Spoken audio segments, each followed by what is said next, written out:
Existem pessoas que precisam romper com namoros que são terríveis, desastrosos. Aquela pessoa só faz mal a você, você sabe disso, mas você tem um vínculo com ela, você tem necessidade afetiva, você não consegue romper aquele namoro. Então, você, de repente, você se encoraja, você fica com tudo claro diante de você, essa pessoa não me faz bem, eu não posso me casar com essa pessoa, porque se no tempo do namoro já está assim, imagina na época do meu casamento, depois no meu tempo de casado, vai virar um inferno pior ainda do que já é. Aí você se encoraja, motivado por pessoas que estão ao seu lado, a romper. Aí é terrível no dia que você rompe. O sofrimento é cruel dentro de você. Parece que você nunca mais vai se recuperar, que você só pensa naquela pessoa. Por quê? Porque apesar dela te fazer tão mal, você tem um vínculo doentio com ela, de dependência afetiva. Você sabe que ela te faz mal, mas você não sabe viver sem ela.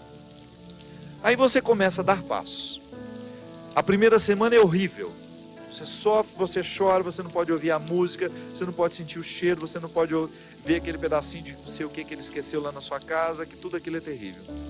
Mas de repente você começa a dar passos de libertação. É como se você estivesse andando na direção de uma terra que só vai te fazer bem. E um mês depois aquele sofrimento ficou melhor, 2 meses depois aquele sofrimento melhor, e de repente você não está nem mais lembrando. Claro que ainda existe ali um vínculo silencioso sendo desarmado, porque a dependência afetiva, ela não morre da noite para o dia. A gente precisa, é como se você fosse sufocando uma célula cancerosa com o processo da quimioterapia, sabe? Que você vai retirando a vida da célula cancerosa, que é a célula que nos mata.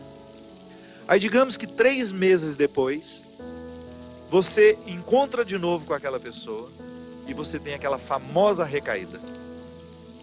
Aí pronto.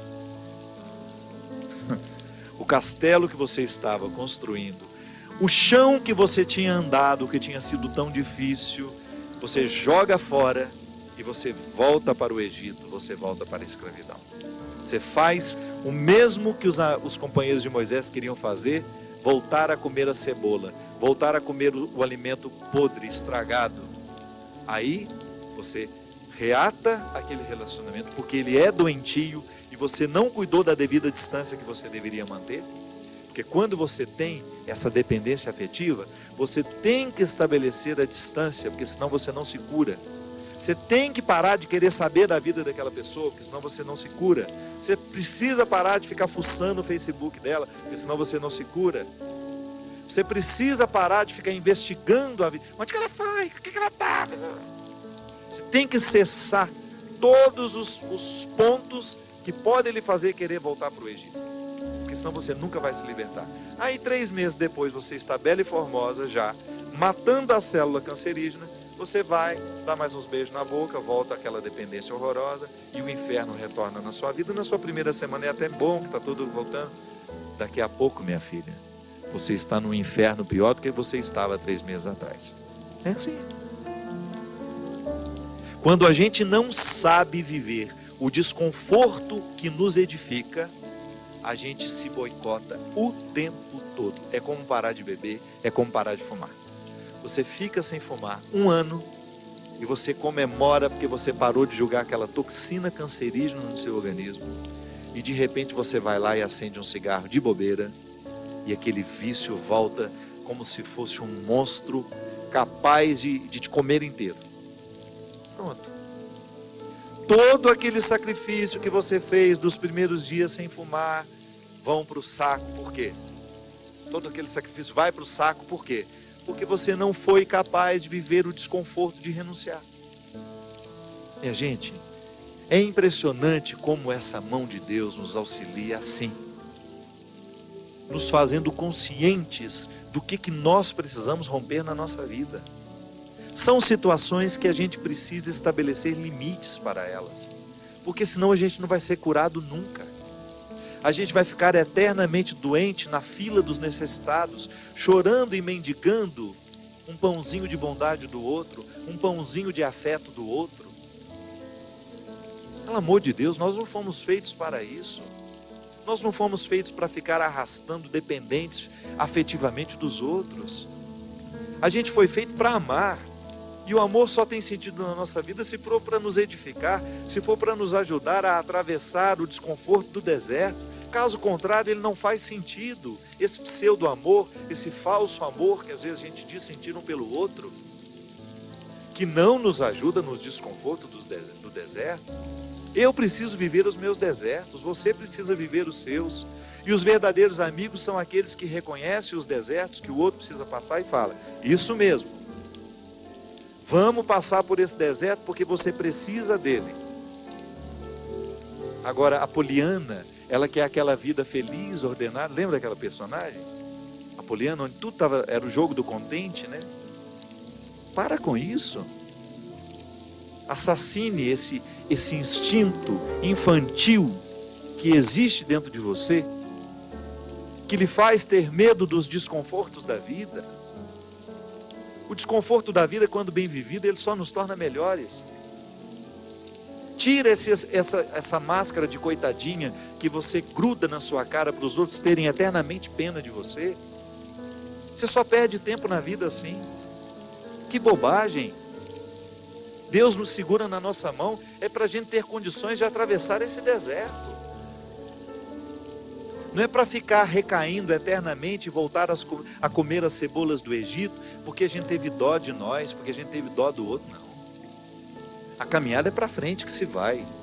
E chega um momento, quando Moisés chega diante de Deus e fala: agora você resolve essa situação, porque eu não sei mais o que fazer. Já construíram um bezerro de ouro no meio do caminho, já arrumaram confusão, já estão adorando até outras situações, então nem lembrando que o Senhor existe. Eles só não voltam porque está longe demais, mas retornam de outra maneira, não retornam na geografia, sabe? Eles não voltam geograficamente porque estava longe já do Egito. Eles morreriam no meio do caminho. Mas não voltavam geograficamente, mas voltavam afetivamente. Porque às vezes a gente já ultrapassou o território da nossa escravidão físico. Eu já saí da cadeia, mas a cadeia não saiu de mim. É assim que funciona. Eu já dei os passos na direção da minha liberdade, mas eu não fiz a conquista da minha liberdade. Eu não decretei a conquista da minha liberdade. Então eu fico afetivamente preso ao meu passado, lamentando as cebolas do Egito, lamentando o namoro que terminou, a situação que foi terminada, a amizade que foi traída.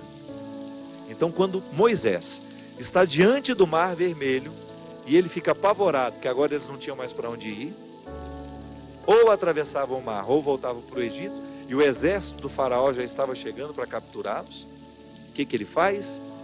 Ele tem uma reunião particular com o Senhor, né? Uma audiência particular de urgência. Liga lá para o secretário de Deus e fala: pelo amor de Deus, você pede para ele me atender hoje, que eu não posso mais ficar sem essa resposta. O exército do faraó está chegando. E aí ele acha que Deus iria dar uma resposta fácil para ele, né? Ia dar uma solução rápida. Não. O que Deus fala? Lembra, Gino? Lembra? Corre, né?